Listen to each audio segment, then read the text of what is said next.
नमस्कार दोस्तों, king global world school YouTube channel के इस नए वीडियो में आपका स्वागत है।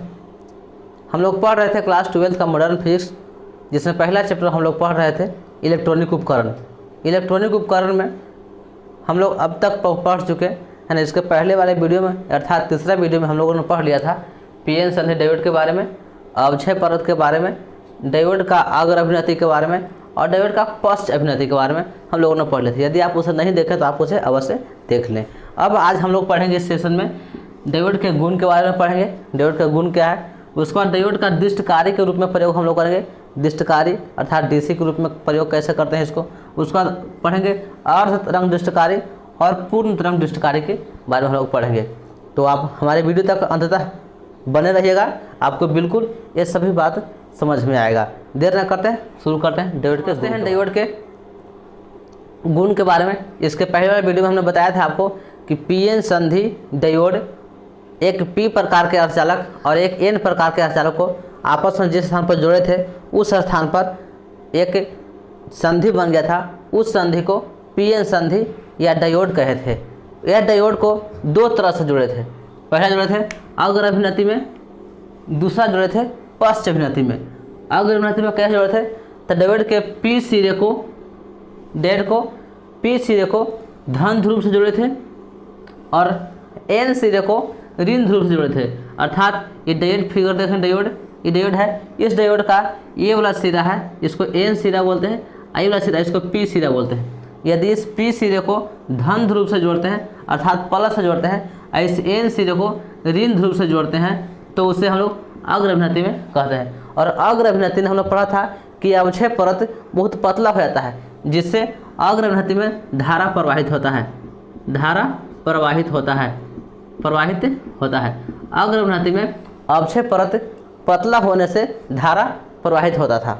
ये हम लोगों ने सीख लिया था। यदि हम लोग डायोड को पश्च अभिनति में जोड़े थे, पश्च अभिनति में अर्थात उल्टा, यदि हम लोग पी सिरे को माइनस से और एन सिरे को प्लस से जोड़े थे, तो यार यहाँ पे अवक्षय परत चौड़ा हो गया था। अवक्षय परत क्या हो गया था, चौड़ा हो गया था, जिसके कारण से यह धारा प्रवाहित नहीं हो रहा था। अर्थात हम लोग कह सकते हैं कि डायोड के पश्च अभिनति में जोड़ने से धारा प्रवाहित नहीं होता है। तो डायोड का पहला गुण में हम लोग कह सकते हैं कि डायोड केवल एक दिशा में धारा प्रवाहित होता है। डायोड से केवल एक दिशा में धारा प्रवाहित होता है, दोनों दिशा में धारा प्रवाहित नहीं होता है। पहला कहेंगे डायोड के केवल एक दिशा में धारा प्रवाहित होता है। केवल एक दिशा में धारा प्रवाहित होता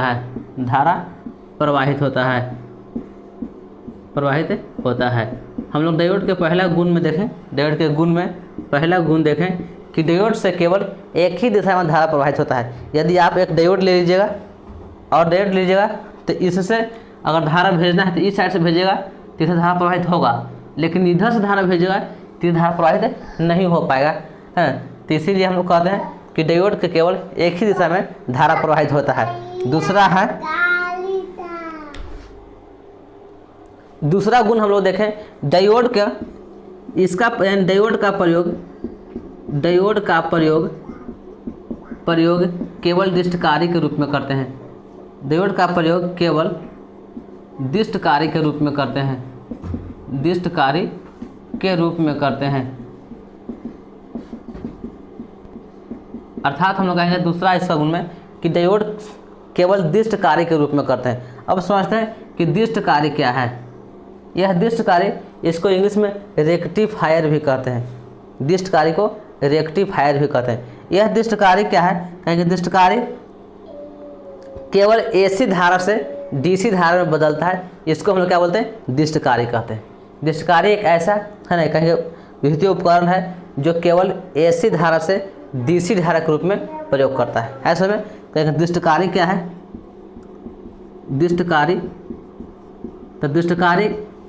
एक ऐसी विद्युतीय उपकरण है, कहेंगे एक ऐसी विद्युतीय उपकरण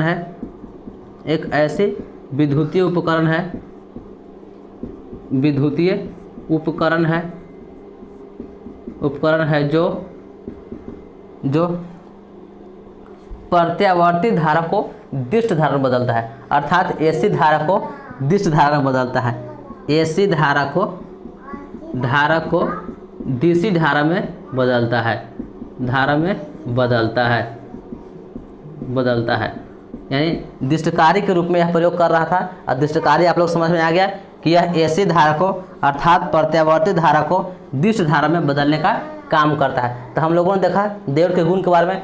अब हम लोग डायोड के बारे में देखें कि डायोड के अर्ध तरंग दिष्टकारी का प्रयोग कैसे करते हैं, पूर्ण तरंग दिष्टकारी का प्रयोग कैसे करते हैं। देखा कि डायोड को प्रयोग दिष्टकारी के रूप में प्रयोग करते हैं, अर्थात एसी धारा से डीसी धारा में बदलने के लिए, कहें तो प्रत्यावर्ती धारा को दिष्ट धारा में बदलने के लिए। तो अब हम लोग देखते हैं कि डायोड का प्रयोग दिष्टकारी के रूप में कैसे करते हैं और कितने प्रकार से करते हैं। तो हम लोग डायोड को दिष्टकारी के रूप में दो तरह से प्रयोग करते हैं। पहला करते हैं अर्ध तरंग दिष्टकारी, दूसरा करते हैं पूर्ण तरंग दिष्टकारी।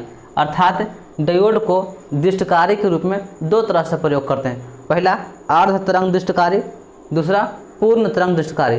तो पहले हम लोग समझते हैं अर्ध तरंग दिष्टकारी कैसे करते हैं। अर्ध तरंग दिष्टकारी के रूप में डायोड का प्रयोग किस तरह से करते हैं ये हम लोग सीखते हैं। तो देखिए हमने यहाँ डायग्राम बनाया है, इस डायग्राम को समझिएगा।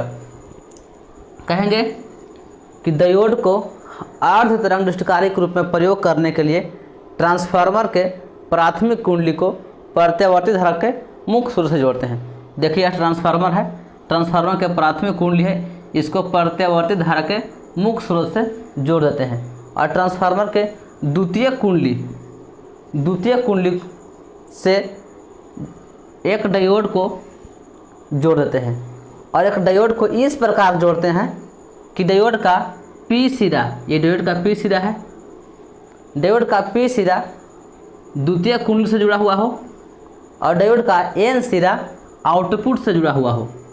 डायोड का एन सिरा आउटपुट से, जो डायोड का पी सिरा था जो द्वितीय कुंडली से जुड़ा हुआ है, और डायोड का ये एन सिरा है जो आउटपुट से जुड़ा हुआ है।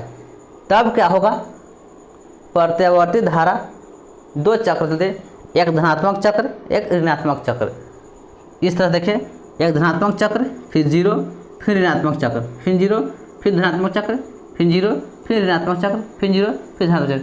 इस तरह से धनात्मक चक्र ऋणात्मक चक्र, धनात्मक चक्र ऋणात्मक चक्र चलते रहता है। तो क्या होता है कि जब यह कुंडली से धारा प्रेरित होकर द्वितीय कुंडली में आता है, द्वितीय कुंडली में आने के बाद क्या होता है कि यह डायोड जो प्राथमिक कुंडली से है ना पी सिरा जुड़ा हुआ है, तो यह धनात्मक चक्र के लिए, इन डायोड यह धनात्मक चक्र के लिए अग्रभिनति में हो जाता है, धनात्मक चक्र के लिए अग्रभिनति में होता है और जिससे धारा प्रवाहित होता है। लेकिन धनात्मक चक्र के लिए अग्रभिनति में हुआ, जिससे धारा प्रवाहित हुआ, हम लोग को लिखे धारा प्रवाहित हो गया इस तरह से। लेकिन यह ऋणात्मक चक्र के लिए अगर उल्टा धारा बहेगा इधर से, उल्टा ऋणात्मक चक्र के लिए, तो यह डायोड पश्चाभिनति में हो जाता है, जिससे धारा प्रवाहित नहीं होता है। अर्थात ऋणात्मक चक्र वाला धारा को प्रवाहित हम लोग नहीं कर पाए, यह धारा प्रवाहित नहीं हुआ, इतना दूर तक फिर धारा शून्य रहा। फिर धनात्मक चक्र के लिए आएगा तो ये डायोड धारा प्राप्त कर लेगा, फिर ऋणात्मक चक्र के लिए आएगा तो यह डायोड धारा प्राप्त नहीं करेगा। इस प्रकार हम लोग देखते हैं कि अर्ध तरंग दिष्टकारी से पूर्णतः धारा की प्राप्ति नहीं होती है, अर्थात निरंतर धारा की प्राप्ति नहीं होती है, रुक रुक के प्राप्त होता है। अब इसी को हम लोग लिखे हैं भाषा में, इसको देखिए आप नोट भी कर सकते हैं इसको। डायोड के अर्ध तरंग दिष्टकारी के रूप में प्रयोग करने के लिए ट्रांसफार्मर के प्राथमिक कुंडली को प्रत्यावर्ती धारा के मुख्य स्रोत से जोड़ते हैं। ट्रांसफार्मर के प्राथमिक कुंडली को प्रत्यावर्ती धारा के मुख्य स्रोत से जोड़ते हैं तथा द्वितीय कुंडली से एक डायोड इस प्रकार जोड़ते हैं कि डायोड का पी सिरा प्राथमिक कुंडली से तथा एन सिरा आउटपुट से जुड़ा होता है। अर्थात डायोड को इस प्रकार जोड़ते हैं कि डायोड का पी सिरा प्राथमिक कुंडली से और डायोड का एन सिरा किससे, आउटपुट से जुड़ा हुआ होता है। तो प्रत्यावर्ती धारा के धनात्मक चक्र के लिए डायोड अग्रभिनति में होता है। प्रत्यावर्ती धारा के धनात्मक चक्र के लिए यह डायोड अग्रभिनति में होता है, जिससे आउटपुट की प्राप्ति होती है, जिससे आउटपुट की प्राप्ति होती है। परंतु प्रत्यावर्ती धारा के ऋणात्मक चक्र के लिए, प्रत्यावर्ती धारा के ऋणात्मक चक्र के लिए, इस चक्र के लिए यह डायोड पश्चभिनति में होता है, हो जाता है, जिससे आउटपुट से धारा प्रवाहित नहीं होती है, जिससे आउटपुट से धारा प्रवाहित नहीं होती है। इस प्रकार हम पाते हैं कि डायोड के अर्ध तरंग दृष्टिकारी से निरंतर धारा की प्रवाहित नहीं होती है। यह था एसी धारा का परिपथ और डीसी धारा। इसमें डीसी धारा में देखें कि प्लस वाला को प्राप्त कर लिया, धनात्मक चक्र वाला को, लेकिन ऋणात्मक चक्र वाला को प्राप्त नहीं किया। धनात्मक चक्र वाला को डायोड प्राप्त कर लिया, लेकिन ऋणात्मक चक्र वाला को प्राप्त नहीं किया। फिर यहाँ भी देखें, धनात्मक चक्र वाला को डायोड प्राप्त कर लिया है, लेकिन ऋणात्मक चक्र वाला का प्रयोग नहीं किया। अर्थात डायोड दृष्टिकारी अर्ध तरंग दृष्टिकारी रूप में प्रयोग करते हैं तो निरंतर धारा का प्राप्ति नहीं होती है। यह हमारा आउटपुट था, OUT आउटपुट। ये आउटपुट का डायग्राम था और ये इनपुट का डायग्राम था। इनपुट का डायग्राम, इनपुट और आउटपुट का डायग्राम हमने देख लिया। अब हम लोग दूसरा समझते हैं, डायोड का पूर्ण तरंग दृष्टिकारी का प्रयोग। तब तक इसको आप नोट कीजिए। दूसरा हम लोग देखते हैं डायोड का पूर्ण तरंग दृष्टिकारी के रूप में प्रयोग। डायोड का पूर्ण तरंग दृष्टिकारी के रूप में प्रयोग। तो चलिए समझते हैं। यह डायग्राम चेंज किया गया है। डायोड का पूर्ण तरंग दृष्टिकारी के रूप में प्रयोग करने के लिए ट्रांसफार्मर के प्राथमिक कुंडली को प्रत्यावर्ती धारा के मुख्य स्रोत से जोड़ते हैं तथा ट्रांसफार्मर के द्वितीय कुंडली से दो डायोड D1 और D2, दो डायोड D1 और D2 इस प्रकार जोड़ते हैं कि डायोड D1 और D2 का P सिरा, डायोड D1 और D2 का P सिरा द्वितीय कुंडली से जुड़ा हो तथा डायोड D1 और D2 का N सिरा आउटपुट से जुड़ा हो। ऐसा समझ में, डायोड, दोनों डायोड का P सिरा द्वितीय कुंडली से जुड़ा हो और दोनों डायोड का N सिरा आउटपुट से जुड़ा हुआ हो। तब क्या होता है देखिए, प्रत्यावर्ती धारा के धनात्मक चक्र के लिए डायोड D1 अग्रभिनति में होता है। धनात्मक चक्र के लिए डायोड D1 अग्रभिनति में होता है और D2 पश्चभिनति में होता है, जिससे D1 से धारा प्राप्ति होती है लेकिन D2 से धारा प्राप्ति नहीं होती है। तो D1 से धारा प्राप्ति हुआ, D2 से धारा प्राप्ति नहीं हुआ। फिर पुनः प्रत्यावर्ती धारा के ऋणात्मक चक्र के लिए, प्रत्यावर्ती धारा के ऋणात्मक चक्र के लिए डायोड D2 होता है, सो अग्रभिनति में होता है और D1 पश्चभिनति में हो जाता है। D1 पश्चभिनति में होता है, जिससे D2 से धारा की प्राप्ति होती है और D1 से धारा की प्राप्ति नहीं होती है।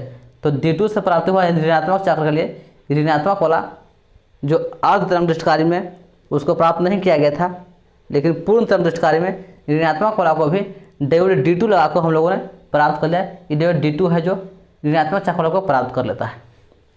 D1 से ऋणात्मक चक्र तो अभी नहीं करेगा। इस प्रकार देखते हैं कि पूर्ण तरंग दृष्टिकारी धनात्मक चक्र और ऋणात्मक चक्र दोनों वाला धारा को प्राप्त करता है और निरंतर आउटपुट की प्राप्ति होते रहती है। अब इसको भाषा में लैंग्वेज में लिखेंगे कैसे, इसको देखिए। डायोड के पूर्ण तरंग दृष्टिकारी के रूप में प्रयोग करने के लिए, डायोड के पूर्ण तरंग दृष्टिकारी के रूप में प्रयोग करने के लिए ट्रांसफार्मर के प्राथमिक कुंडली को, ट्रांसफार्मर के प्राथमिक कुंडली को प्रत्यावर्ती धारा के मुख्य स्रोत से जोड़ते हैं। पहले बात हम इतना दूर तक सीखें कि ट्रांसफार्मर के प्राथमिक कुंडली को मुख्य धारा से जोड़ते हैं, यानी प्रत्यावर्ती धारा के मुख्य स्रोत से जोड़ते हैं तथा द्वितीय कुंडली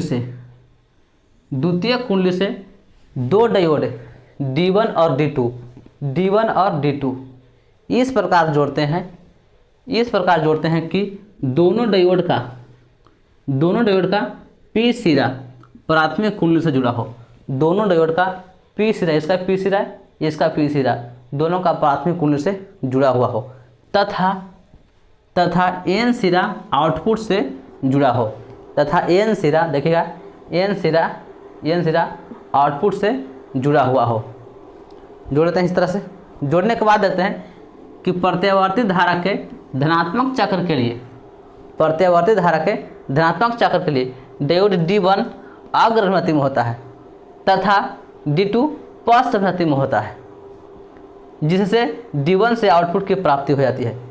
प्रत्यावर्ती धारा के धनात्मक चक्र के लिए डायोड D1 हुआ जो अग्रभ्रमति में हुआ और D2 पश्चभ्रमति में हुआ, जिससे D1 से धारा की प्राप्ति, देखो धारा की दिशा ही बताया गया है, D1 धारा की प्राप्ति हो जाती है।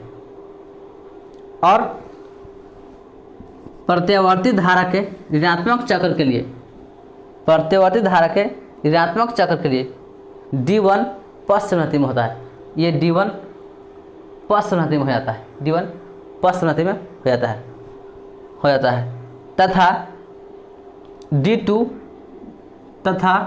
D2 अग्रभ्रमति में होता है।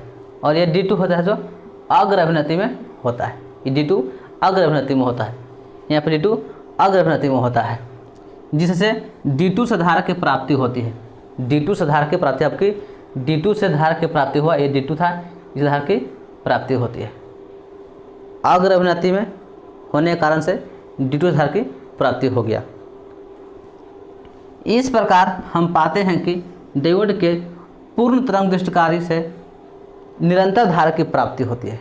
डायोड के पूर्ण तरंग दृष्टिकारी से निरंतर धारा की प्राप्ति होती है, यानी पूर्ण तरंग दृष्टिकारी ने दोनों को प्राप्त कर लिया, धनात्मक चक्र वाला को भी, ऋणात्मक चक्र वाला को भी। लेकिन अर्ध तरंग दृष्टिकारी वाला में था जो केवल धनात्मक चक्र वाला को प्राप्त किया था, ऋणात्मक चक्र वाला को प्राप्त नहीं किया था। तो आज हम लोगों ने देखा डायोड के गुण, डायोड के अर्ध तरंग दृष्टिकारी के रूप में प्रयोग, डायोड का पूर्ण तरंग दृष्टिकारी के रूप में प्रयोग। यदि आपको यह वीडियो अच्छा लगा हो, उपयोगी हो, तो आप जरूर लाइक कर दें।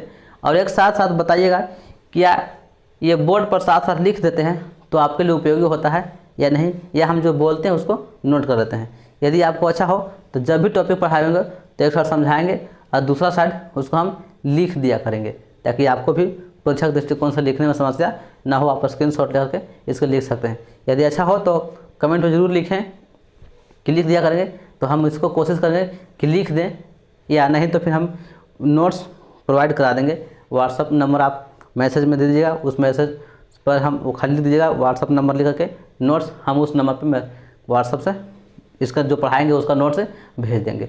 तब तक के लिए मिलते हैं अगले वीडियो में। धन्यवाद।